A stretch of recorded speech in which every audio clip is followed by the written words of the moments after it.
Assalamualaikum warahmatullahi wabarakatuh. Kam jirtan dhaggeeffattoonni kan koo hundi keessanuu bakkuma jirtanitti nageenyi kan koo isin haa dhaqqabu.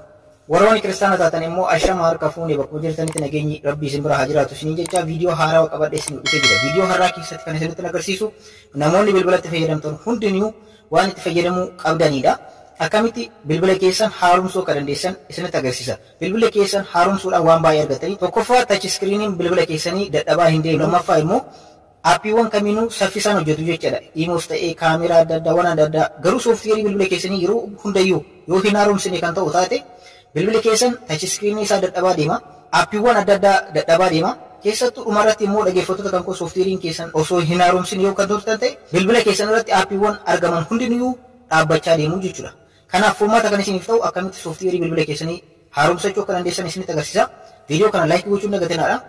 Akkanumallee namootaaf sheer godhaadha.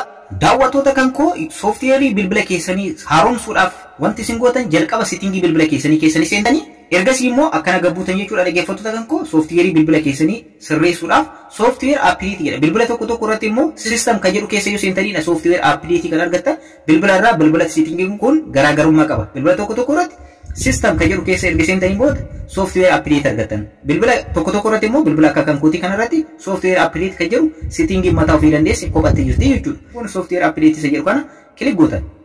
Asirratti dhaggeeffattoota kan koo warroonni appideetii gochuu barbaadan waayifiidha yoo ta'e isa kana ni ibsitu jechuudha. Warroonni waayifiitti fayyadamtanidha.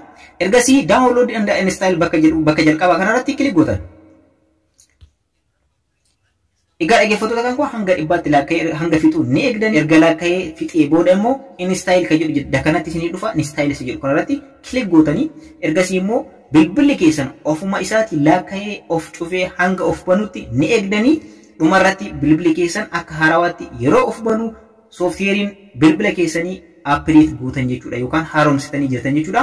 Kun kan isin fayyaduuf touch batanii yookaan iskiriiniin bilbila keessanii akka daddafu appiiwwan hundi saffisaan akka hojjetanii fi akkanumallee bilbila keessan haarawaa ta'ee akka turuuf kan isin gargaarudha.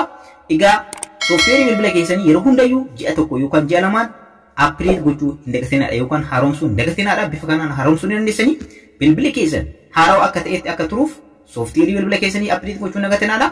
Video kana like godhaadha. Namootaafis share gochuun dagatinaadha. Assalamualaikum warahmatullahi wabarakatuh. Akkam jirtan dhaggeeffattoonni kan koo hundi keessa akkuma jirtanitti nageenyi kan koo isin haa dhaqqabu. Haadha kan isinitti agarsiisuudhaaf dhufe paaswordii dagattan kan feesbuukii keessanii kan telegiraama keessanii kan tiktookiidha kan imeelii keessanii paaswordii kamiyyuu jechuudha. Dhaggeeffattoota kan koo yoo dagattan karaa salphaa ta'een akkamitti argachuu akka dandeessan isinitti agarsiisa. Paaswordii dagattan kamiyyuu karaa ittiin argachuu dandeessanidha kan isinitti agarsiisu. Paaswordii keessan osoo hin jijjiirin paaswordii dagattan akkamitti argachuu akka dandeessan isinitti agarsiisa. Video kana like gochuun dagatinaadha. Akkanumallee namootaaf share godhaadha. Nafaana tura.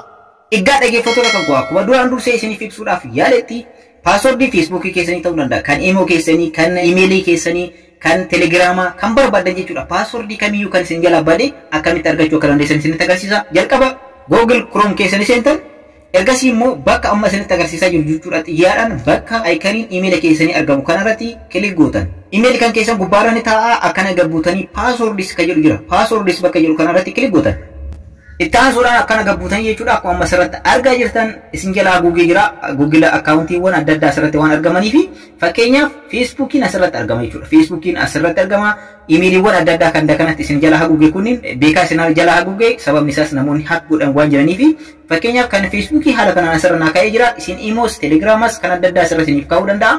Fakkeenyaaf kan koo kan feesbuukii kan kootii beekuu barbaade paaswordiin feesbuukii kan kootii yoon kan dagadhu ta'e asirra dhufee feesbuukii irratti kilik godha.